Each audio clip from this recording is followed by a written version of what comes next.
Pon todo lo que hagas en manos del Señor, y tus planes tendrán éxito.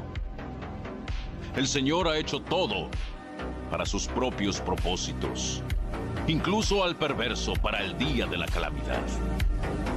El Señor detesta a los orgullosos, ciertamente recibirán su castigo.